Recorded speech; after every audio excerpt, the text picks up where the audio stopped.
everyone, welcome back to the Darkest Fears podcast, and this is episode 14, and I messed up on the last episode, said it was 14 when it was 13. This is episode 14, and we are doing today Late Night with the Devil. On Halloween night, 1977, America gathered around for a live TV event that shocked a nation. What happened was real. What you are about to see is the recently discovered master tape of what went to air that night.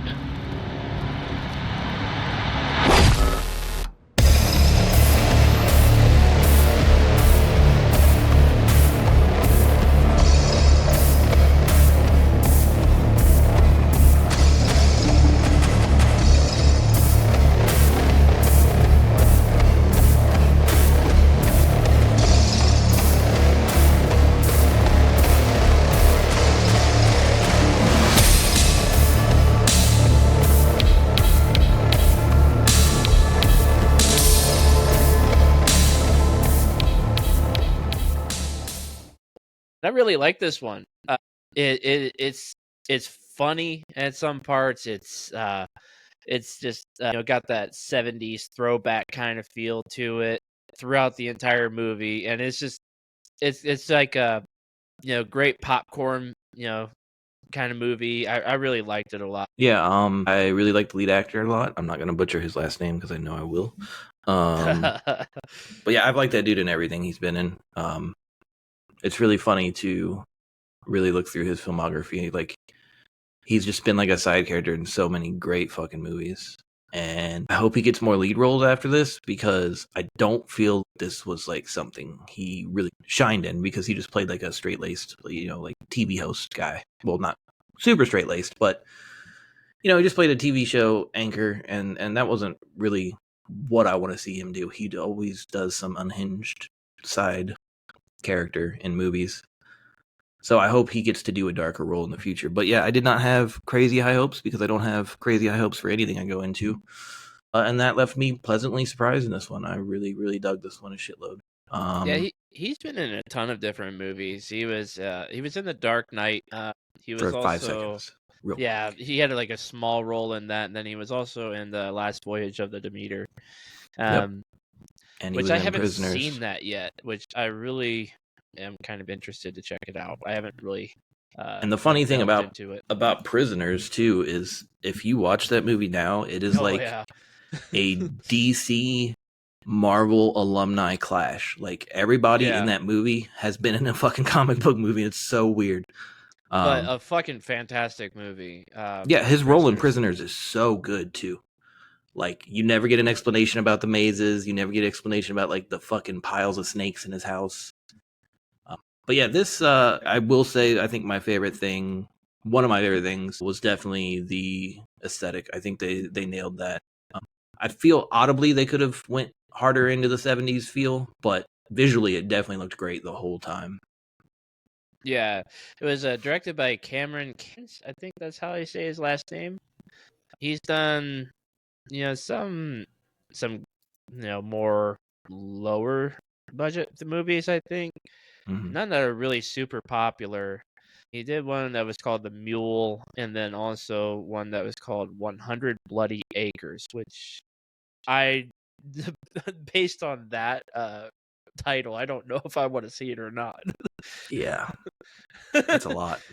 But yeah, he hasn't done like any bigger movies, so they all been kind of B movies, and this is definitely one of his bigger hits, I think, that he's come out with. And this movie throughout the entire thing is just super enjoyable. It's got comedy, it's got your freak out moments, it's got the guy on there, whatever his name is, that like fucking debunks everything or tries to debunk everything. He's just a total asshole. Yeah, and I'm pretty sure, first of all, one notable thing I noticed, Michael Ironside is the narrator. Which, if we're getting into the age now where Michael Ironside's like, I'm too old to act, I'm just going to narrate everything, I'm way for it. Because he's got a great voice. But yeah, I sort of noticed once we get to the debunker that he has to be heavily based off James Randi. he has to. Which there was a great Netflix documentary. Well, I don't know if it was made by Netflix, but it was on Netflix for a long time called An Honest Liar. And it's like all these people just talking about the life of James Randi. And James Randi used to be a musician or a magician. Magician. I literally just mixed those up like that girl on that fucking talk show. But anyway, no, dude, don't do it. Don't do it. I am a magician. No, magicians do magic. What am I saying right now? Dude, that video cracks me the fuck up every time I Right. see it. But yeah, and James Randi, like, he literally was a magician forever, and then he did some author work, and then he became a skeptic in the 70s, and, you know, was just busting psychics left and right. Like, going on talk shows and being like, you know, he was nowhere near as dickheaded as the guy in the movie. Definitely not. But he was just like, you know, I'm tired of you taking people's money and shit. And then he eventually started, what was it called here? The $1 million paranormal challenge. Oh, which, yeah, which he does that in this movie. right, Where he right. offers Chris to like $1 million to conjure his dead wife or whatever. Yeah, and yeah, nobody ever took him up on it. Nobody ever succeeded, obviously, or life would be real weird here. Yeah, which is funny because Chris Angel did the same shit to this one guy on his magic show that he had. Where the guy was doing like this bit where he was acting like he was getting possessed by multiple spirits or whatever. And Chris Angel was just like, I will write you $1 million check and I will put it in this envelope, or I'll write you this check and I'll put it in this envelope. Tell me how much is in it. And like the guy just could not answer him, and he was like deflecting the entire time. So I don't know, like if there was some influence in that too, because like that happened. I think it was like maybe 10 years ago. Yeah, this guy definitely looks like James Randi did back in the day, though. Yeah. It's cool though because James Randi, like during the time of this documentary, he just looks like an old wizard. And he's like, he's pissed at everybody who acts like magic is anything more than illusion. And he's just like a curmudgeon. But back in the day, he looks like the guy from Late Night and the Devil. And the documentary is extremely good. There's only one part that kind of bothered me is like, he came out as gay in 2008. And I'm like, yeah, whatever, that's cool. But he specifically liked like Filipino young boys. Nothing under the age of 18, supposedly. But I'm just like, and he was like touting that around in the documentary a bunch, and I'm like, I don't trust this, like for some reason. But other than that, like it just goes through like all the people he debunked one by fucking one, and like all the good he did, like he started magic academies and like all this fucking sick shit. And I think in his personal life, he was probably as grumpy about it all as the guy in Late Night with the Devil, but not as confrontational as the dude in the movie.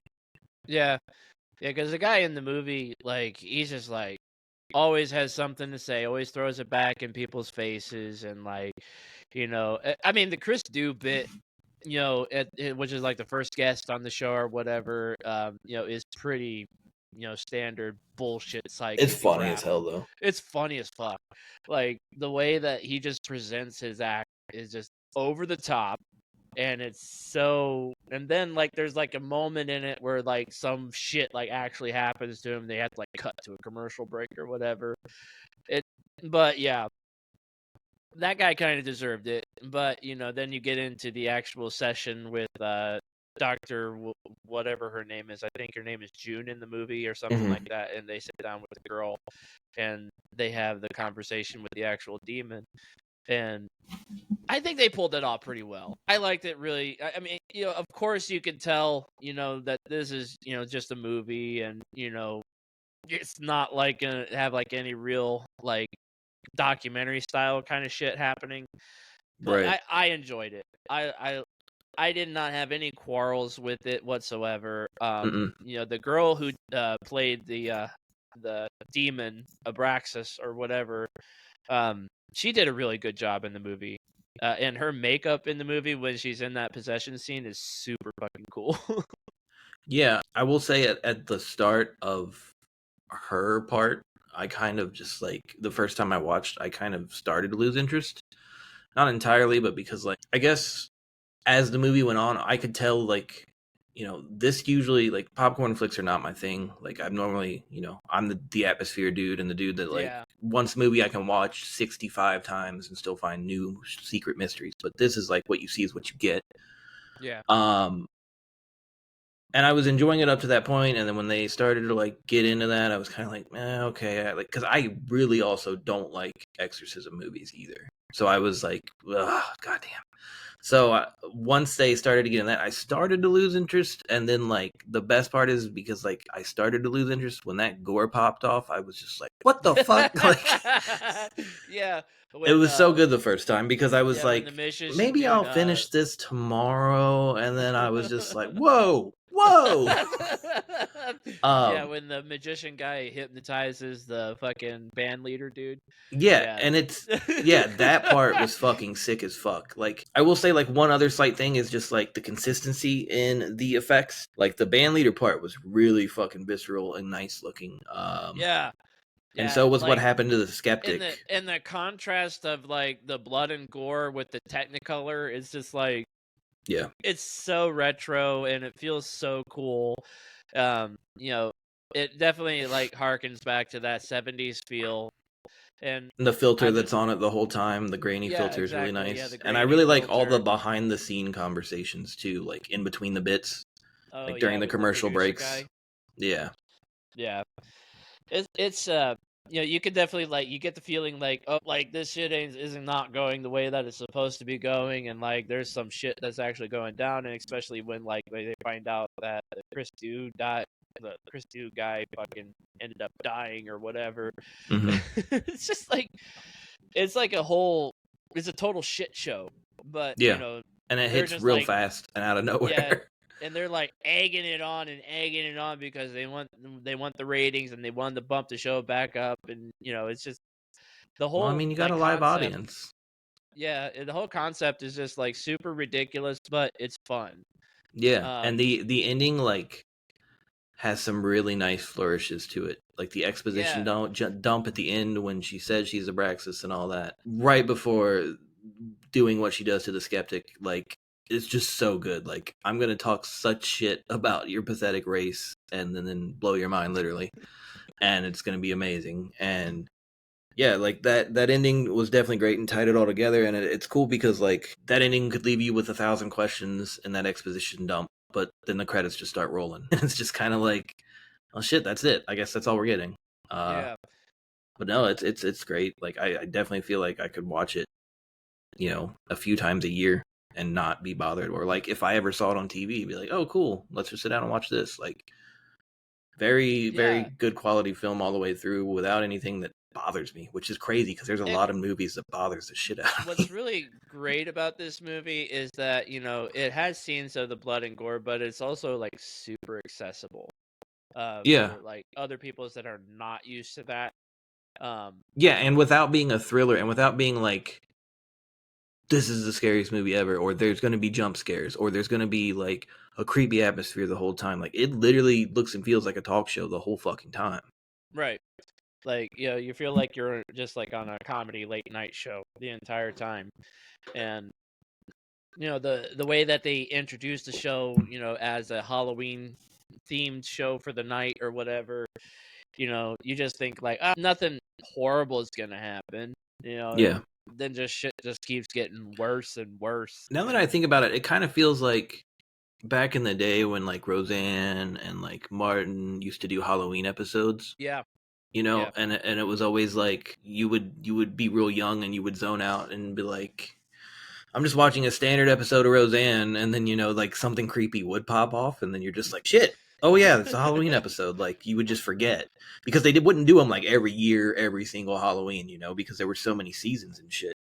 But yeah, it definitely felt like that. Like after a while, you would get kind of just caught up in the documentary aspect of like, okay, learning about this exorcism or this possessed girl and her being abused and all that shit, and then it's like, oh wait, now this guy's fucking got bugs crawling all over him and shit. yeah. So cool. And I love how like all the backstage scenes or the commercial scenes are all in black and white, and then it cuts right back to Technicolor again, and then every time they cut to a commercial, it goes straight back to black and white. You Hmm. know, it's just unique. Yeah, and I Um, also like that, like I said, we get backstage scenes instead of them putting in fake commercials and shit, like right. They could have right? pulled Like some retro 70s commercials and changed the branding a little bit to been goofy, but like I'd rather see the stress of like, him at first being like, oh, about Chris Stew, like, oh, it's nothing. He'll be fine, whatever. And then when they tell him he's dead, like he finally starts freaking out off camera, but then he has to pull it together on camera and shit. yeah, and you also see like his character like completely divulge into well, we're just going to continue doing this show because I need the ratings. It's like he goes into this like total selfish mode, like Yeah. not even caring about the safety of any of the guests or any And I of the feel it's audience. very final too, because it's like they do that preface of like how he was killing in ratings, doing better than Carson and all that for like a short stint of time, and how they brought him in as a late night host and who was the late night host then. Like I was never a big late night person, but it's kind of like a pre-documentary, setting the date, setting the situation and the scenario, but also stopping there from being like sequels and like spin-offs and shit like that. I mean, I guess there could be like a spin-off series or something that isn't horror based of just like him doing regular shows, but you basically get to see clips of those anyway and what those were like. Yeah. So I Yeah, like and that it contains it. Yeah, it's just interesting because when you see those scenes of the backstage banter going back and forth between him and the producer, it makes the ending make way more sense. Mm-hmm. Because you need those scenes to make the ending completely make any sense whatsoever, because it's like he's basically the villain in this whole thing. And well, you have the demon and the girl that's possessed or whatever, but really it's his own selfishness that gets everybody completely fucked. Yeah, and when they did the whole like, I'll call it this just because I don't want to think too hard about the actual word, but the whole dream scenario moment, I was just like, please don't make this a long scene. It's fine, but like, don't derail the movie for this, please. And they didn't. It was perfect. It was like, this is the amount of space we need to do this weird scene, and then we're getting right back into the fucking wild shit, and I loved it. Like it was great for that. Exactly. Definitely. And the way that like the ending is like a total fever dream, and then it just cuts to everybody just dead in the studio, and it looks like that he was the one that did it. Yeah, which basically he It's just was, like and plus, the moment when they slow down the camera, and the skeptic's like, if you slow that down, you can tell that that's bullshit. And everybody's like, yeah. no, it's not. Yeah, and it also kind of reminds me as well when, like, in the beginning when they're doing the whole narration bit and they're talking about his wife that got cancer. It made me really think about what responsibility maybe he had in that, because you get this kind of look from him when he comes back, and it kind of makes you feel like this was kind of dirty. Like there may have been like some foul play in her death, or maybe he was poisoning her or something like that. Yeah, now that I I think kind of about picked it, up on that. I don't know if that's exactly what they were alluding to, but I kind of picked up on it. I don't know. now that I think about it, it's very Silent Hill 2. Like the whole Yeah. move, the whole fucking thing's about guilt, and all these demons are guilt based, and James can't remember what he did that was so wrong, and then at the end, you find out he fucking smothered his wife who had cancer, and it definitely gives those vibes. Yeah, and the only reason I say that is because he had her on the show when she was sick, and it was like they said it was like one of the most highest rating shows in Night Owl history or whatever. Yeah. And I'm like, did he do this on purpose? Like, Yeah. Did he make her sick for this reason? Yeah. Like, yeah, it could have been a just makes you Munchausen weird thing. Yeah, it makes you question like everything about his principles in this movie. Yeah. I wouldn't say he's a trustworthy guy. I wouldn't say he's the worst guy either. But, I think he's just caught up in the limelight, really. I mean, clearly he's not a shithead. Like, when he's berating the girl and the teacher, he's constantly telling the skeptic to calm the fuck down, and quit being ridiculous, right, or wait to speak his turn. But man, just like the magnitude of that ending is like just so funny, because like everybody just starts screaming and panicking, and then dude just gets his neck snapped, falls through the glass table, and then that's when everybody really shits the fan. Like, oh wait, a cross didn't work? Let's get the fuck out of here. Oh, dude, it just gets really wild really quick, and like yeah. And you like with the hypnotism scene, it's like, that was pretty fucking wild. Yeah, and one thing that I didn't expect either that was fucking just sick. Yeah, exactly. And it's pretty wild, but when you get to that ending, man, it gets super fucking ramped up really fast. Yeah, I don't think all the deaths in the ending worked as well as some people might think. That's their opinion, but I feel like 90% of that fucking ending is just gold. And it wasn't like it didn't build tension in a believable way. Like you weren't like, I always talk about plot twists, but this wasn't really a plot twist scenario. But this also wasn't like a let's slowly ramp up the tension to the degree of a lot of movies now where it's like thick in atmosphere, really fucking brooding, and you're just on edge the whole time. Like I said, this feels like a chill talk show that's Halloween based, and you don't know what's gonna happen. And then it was just like, the person holding the dial just like slipped and knocked it to 10, and he's like, oh shit. Like, it's fucking hilarious. Yeah. But I love all the fucking the striped aesthetics, like when the Station 9 difficulties thing and the 9 is just like the cascading rainbow. Yeah. Like all of that shit looks great. The set looks great. The fucking backstage shit looks great. Just all around very well done. Yeah, whoever was their set designer definitely earns an A in this one, because it just captures that 70s talk show kind of feel.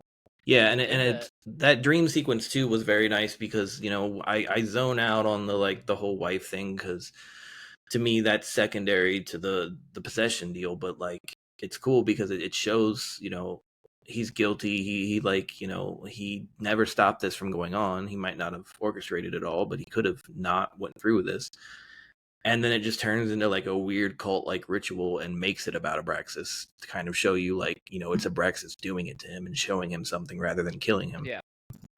Yeah, and that also like alludes to the question of like maybe this entire thing was like planned, or because the girl, Right. or the doctor was talking about before the girl even came on the show, she was like talking about him in a way that she would not know or something like that. And the girl was like saying his name like over and over and blah blah blah and like all this other stuff. So it just feels like everything that happens in this guy's life may have been like completely planned for like this entire moment. Well, and to play to that, and I almost forgot until last night when I saw it. The last like probably 2-3 minutes of that dream sequence is extremely before the wife part is extremely Bohemian Grove ritual shit, which Alex Jones exposed is like the big thing that all these celebrities and presidents and ex-presidents like go to every year. It's just like a big ass club. It literally says it's like a dinner club when you look it up on Google, but Alex Jones literally got like footage of at night, like they fucking worship a giant owl effigy. There's people in robes and shit chanting shit, and it's like, why are all of these celebrities fucking here? And that was like one of Alex Jones' first big breaks, was exposing that. And basically what he does there, he drinks from a chalice and he's like standing in front of somebody in a giant fucking owl costume. So I feel like that was a nice nod to slip in there. Oh yeah. Definitely can pick up on that. I'm actually at the scene where the guy's getting hypnotized and like the giant worm just came out of his eye. Yeah, that scene is so good. It's so especially when they like gnarly. rewind it and show that he didn't experience it and shit. Like, I love that part so and much. he just like goes in like complete humiliation. And what's I can't blame even it, though. funnier is like everybody else is like freaking out, but the girl is like, "Why is he doing that? This is so funny." Yeah, dude, I love this movie. I was telling you earlier, like this is like my fifth watch. It's just one. It has great repeat playability.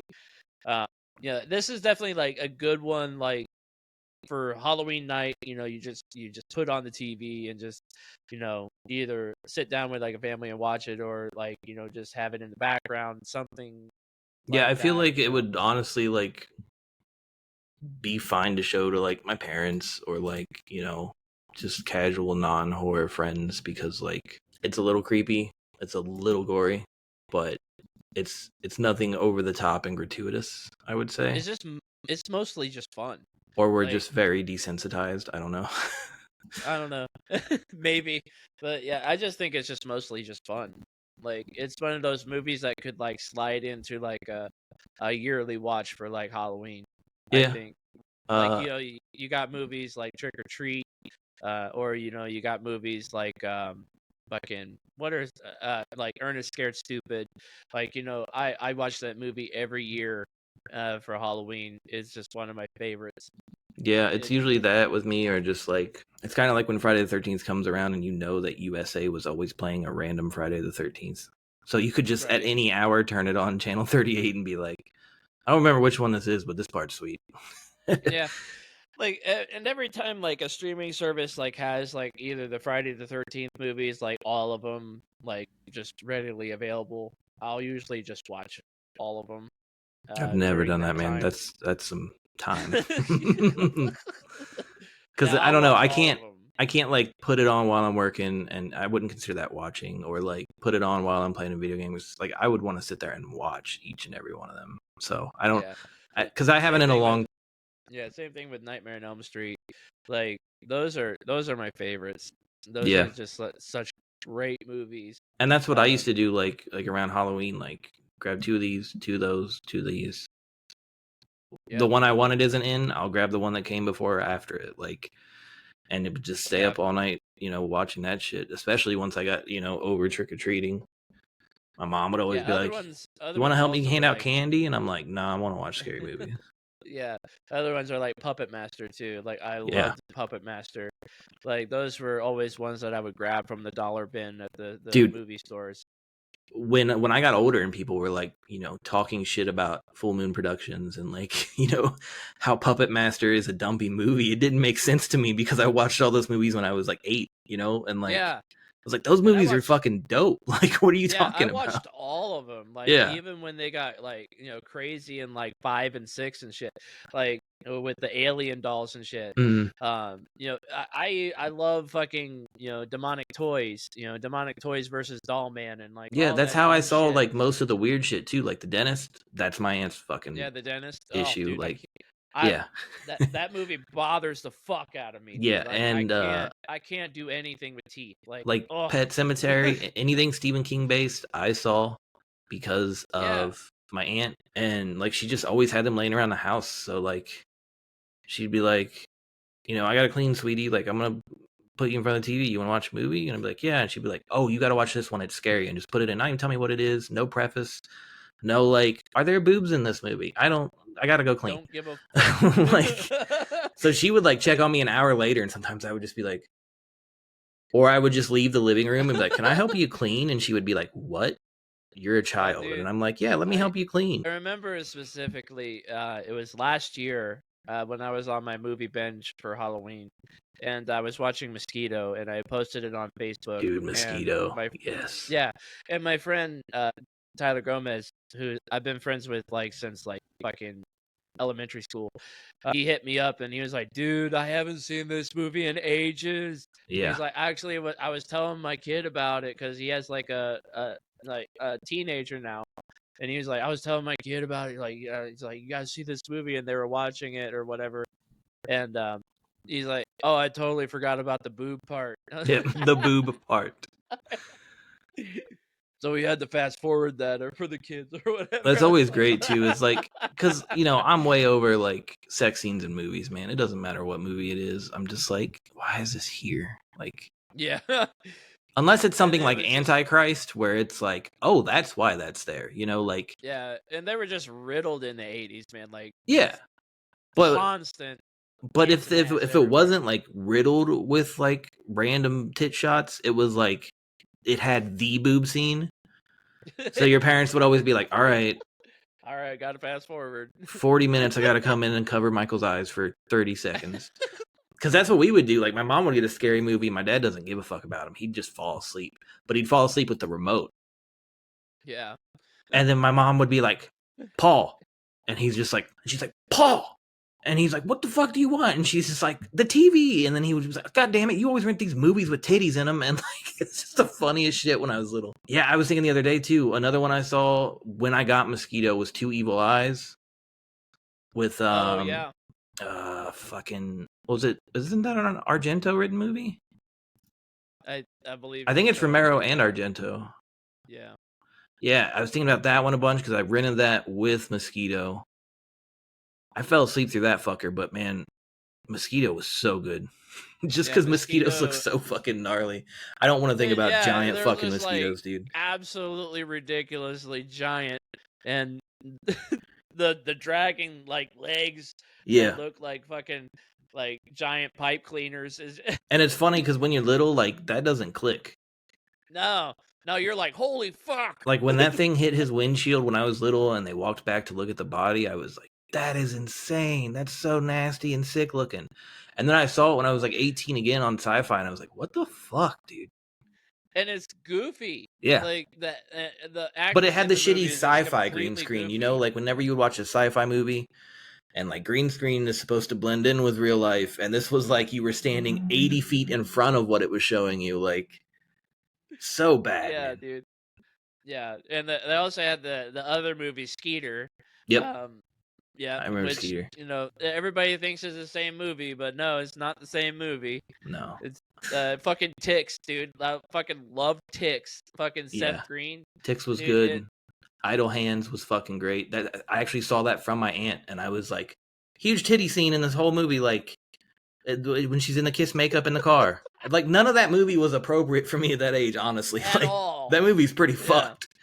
But it's insane. it was like one of those horror comedies that I saw when I was too young to understand the jokes, but I knew nothing was scary, and I was like just confused that this was a genre of movie. I was just like, what?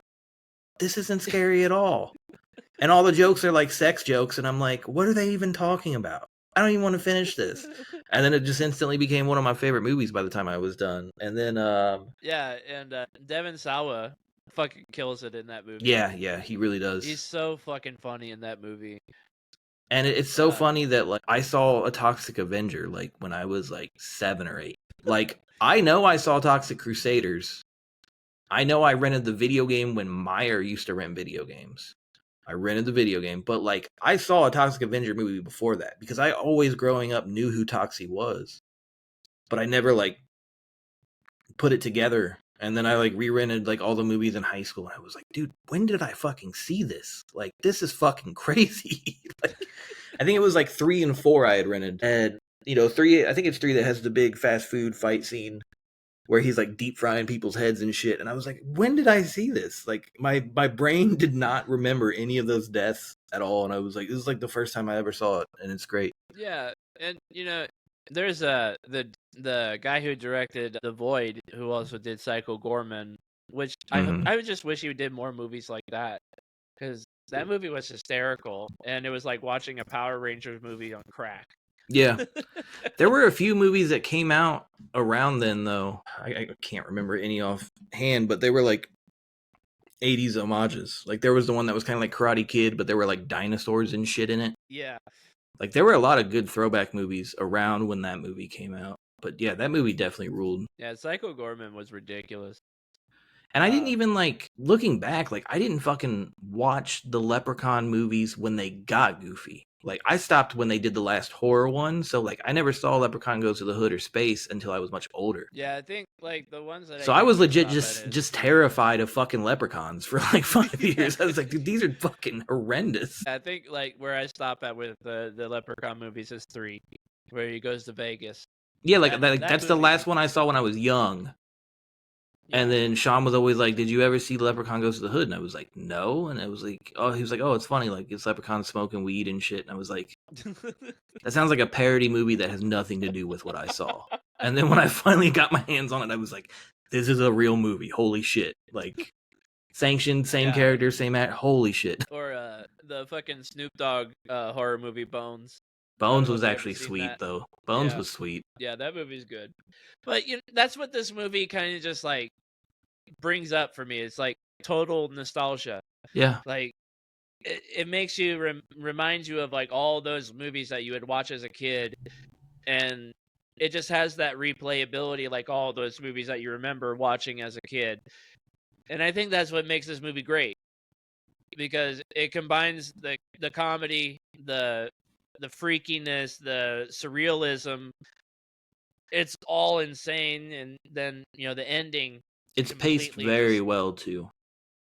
The ending just completely just hits you out of left field, and yeah, I'd like to hear. I'd like to check out some interviews or something and see what they cut, if any. If there's any way to find that information in an interview, because the interviews that I read after Longlegs have been so good and make so much sense. I was kind of worried that reading them after I saw the movie, because I was it might ruin what I thought of it.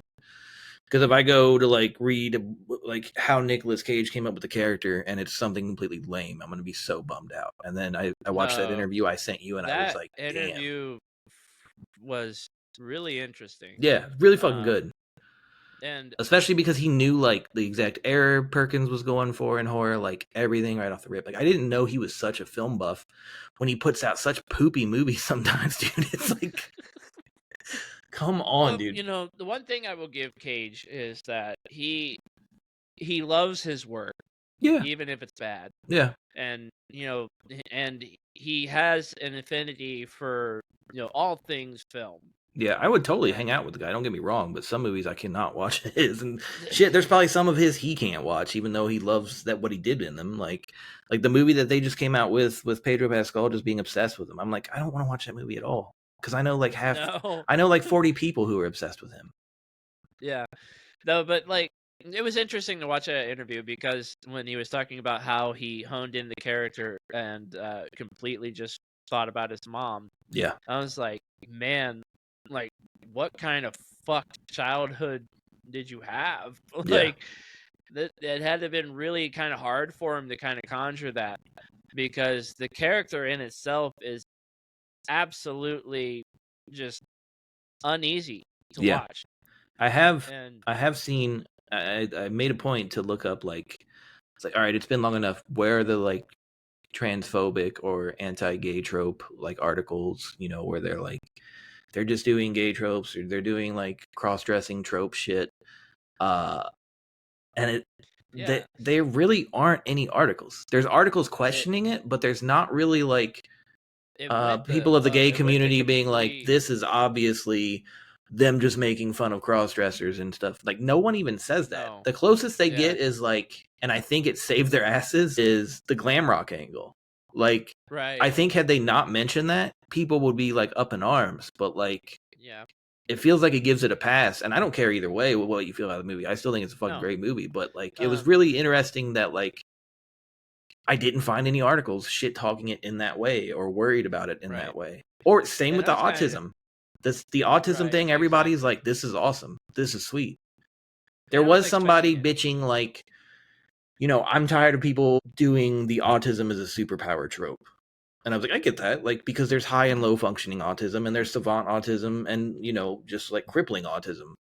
I get that. But you sort of realize as the movie goes on, it really doesn't have much to do with her autism at all. She still has an autistic personality, but there's a reason why she's figuring shit out, and it's not the autism. Yeah. So it's either you watched the movie or you didn't, or you turned it off halfway through, didn't finish it, and you just wrote it off that way. But I didn't see any scathing articles of social issues that have to do with that movie, which I have to fucking say is pretty good. Yeah, and I think that's really a great thing, because I'm so sick of it. Yeah. When there's articles that come out that pick movies apart to the point where it doesn't need to even be picked apart. Let the art just be the art, and just let it be what it is, instead of just assuming something, or assuming another thing. I think anybody can be guilty on both sides of that, though. I've definitely written off movies where I'm that's not going to do anything for me. It's not. I mean, yeah, but what I'm talking about is more of the social inequalities, and the politics and all the other garbage in this world, where it doesn't need to be talked about. Yeah. Just watch the movie, and it can be done well. Dude, the original Candyman was fucking great. Yeah. Which is another thing I love that movie. I saw with my aunt, and Candyman 2. She was you need to watch these, and I was 8. Yeah. Dude, bees scared the fuck out of me for the longest time. Public bathroom toilets. I always thought, anytime I went to the bathroom at a park or something, I was going to open it up. There's going to be thousands of bees in a fucking toilet. I was so scared of that shit. Right. complete replayability. It's Yeah. one of those movies that are just fantastic from the get-go. The story for Candyman is amazing, Mm-hmm. and it's great writing and it's great storytelling. Um, and I could give a fuck less about the politics of it. Right. I just It enjoy is a the touchy subject, character. but it's done well in that movie. Like Yeah, the past of his character and all that shit. Like it's done really well.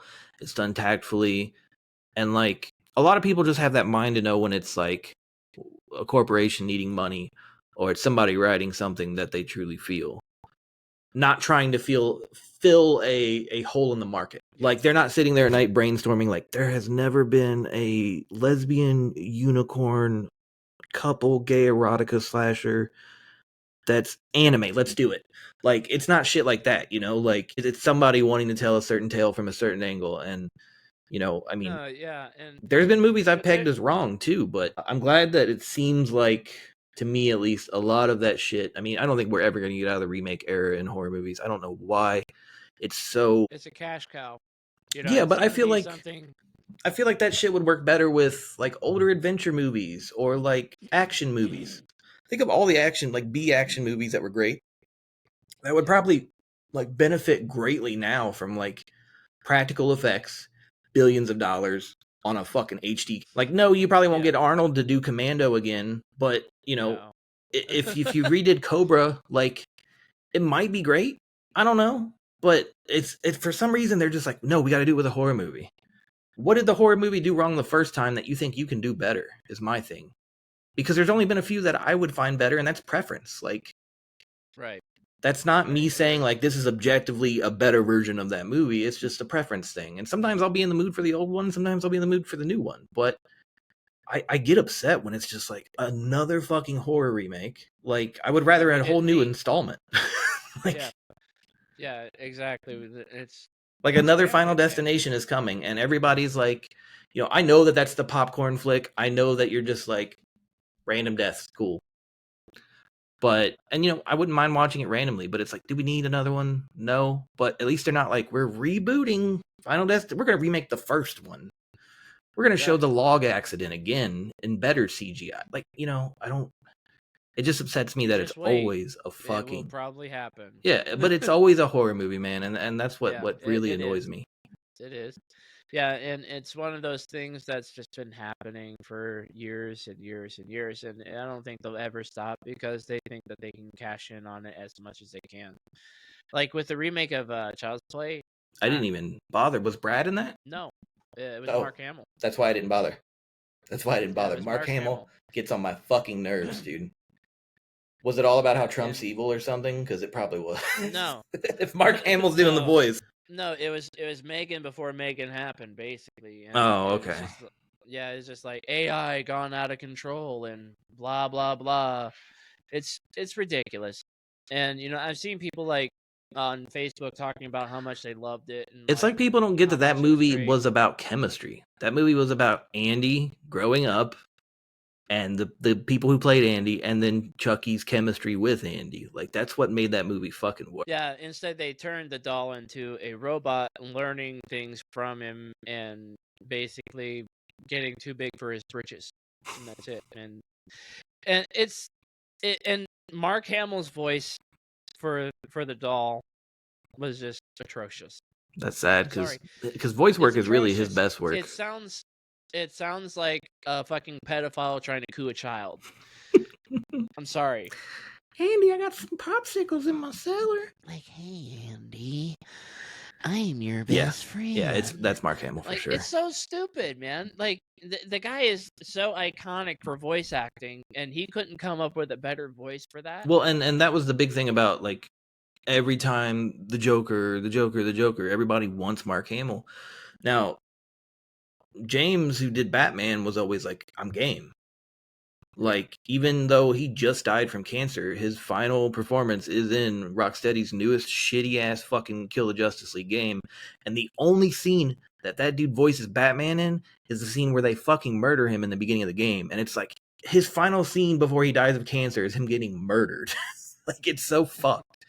But they, constantly everybody's like, we want Mark Hamill as the Joker, and Mark Hamill always pushes back. He's like, I'm tired of doing the Joker, and it's like, you can't fucking do the Joker anymore. Shut up, dude. Like, you are too busy blowing your voice out on TikTok videos, yelling about politics, to fucking hone into the Joker anymore. I know you are. Like, his final performance as the Joker, great, love it. I wouldn't have anybody else be an audio version of the Joker. In fact, when Troy Baker did it, I fucking hated it. But Troy Baker is one of those voice actors that always sounds like himself. Which, by the way, have you seen this this channel on YouTube that's called Talking Tunes? Mm-mm. It's pretty funny. They have all the famous voice actors that do tunes that do like scenes from different movies. Like they could do a scene from like A Few Good Men or something like that, but do it in the voices of like their famous tune characters. Oh, nice. It's hysterical. I'm gonna subscribe to that. I would definitely look that up because it's really funny and it's a lot of fun to watch. They had Seth Green on there who did Chris Griffin. Yeah, I'm looking at that now. They were doing the read through of a scene from Star Wars Episode 1. It's just so funny. Yeah, I see that. I think I did see part of this one like in a short or something. Yeah, there were some shorts that were going around of it because it's really funny. But they do a lot of other like episodes where they had a reading, A Few Good Men, where they had the lady who voices Tommy Pickles do Tommy Pickles in the reading. There's a really good scene I liked of fucking Tommy Pickles. There's a really good scene of Seth MacFarlane, Seth Green, Alex Bornstein, and Mila Kunis, and they're all in the room talking about how they think that like all of their voices have gotten deeper because if you go back and watch like The Simpsons in season 1, like their voices are way different than they are like later in the life of The Simpsons. So Seth MacFarlane did that, and he was like, yeah, dude, it's crazy. Like, I used to do Peter up here, and he changes the register like 30 octaves higher, and he's like, but now I do it like this, and he's like, I think it's from confidence and everything. And so Seth Green starts delivering some lines, and Alex Bornstein does a couple, and then they all look at Mila Kunis, and she won't do it on camera because she's fucking Mila Kunis. And then Alex Bornstein is like, how much are we paying this bitch? And I was just like, holy shit. Like, I love that she won't do Meg on camera because all they do is fucking call her fat and ugly all the time. And it's gotta, like, have a complex going on in her head or something at this point. No, but they were talking I remember seeing that because Seth Green was talking about how they used to try to get Mila Kunis to sing like constantly as Meg, but he was telling her that he's like, you're completely tone deaf though, aren't you? Yeah, I didn't know that she played fucking Meg until like maybe like 4 years after they brought it back. And I was like, wait, that's Meg? And they were like, yeah. I was like, that's funny because they call her just fat and ugly all the time. Yeah, dude. No. Yeah, Talking Tunes. Definitely check that out. It's funny. Yeah, I subbed it just now. I used to watch. I've been watching that like so much. I'm probably going to watch the last couple weeks. Pinky does Hannibal Lecter one next, right after this. So what do we got next movie-wise? When's Nosferatu? October? Nosferatu is in Christmas, actually. Christmas. Why Christmas? Yeah. I don't know. I guess that means we don't have to see Terrifier then. Maybe Terrifier's October is what I'm thinking, or November. Yeah, Terrifier is in October for sure. Okay. Yeah, Terrifier 3. They're supposed to be dropping the full trailer soon. Oh no, it'll probably be 4 hours long. Maybe if he gets all the exposition out in the fucking trailer, it'll be a good movie. Maybe if they like stop showing all the Christmas bullshit and actually show him like actually killing people. Dude, the Christmas shit is fine by me. Just please stop with the angel wings and swords and bullshit.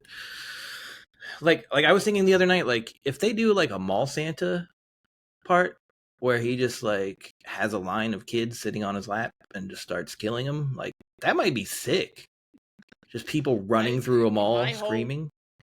My hope is like within the first 5 minutes, that girl gets it. Yeah, that's what I'm Just saying. gets her head fucking ripped off or some shit, and that's it. Like There's she's just no like more. at her desk Christmas night, and it's just like Yeah, trying the to do her events of angel 5 years wings. ago were so terrifying, and she's just like drawing a mythical armor, and he just fucking chops her heads off. Like that part would Exactly. I would be sold on the movie after that. Like, yep, let's watch it all. Fine. Yeah, Like and I'll if probably it's wait just till a like couple days even if after it it comes out and be like trying to see like how much exposition is in that movie, because that'll determine whether or even not I go.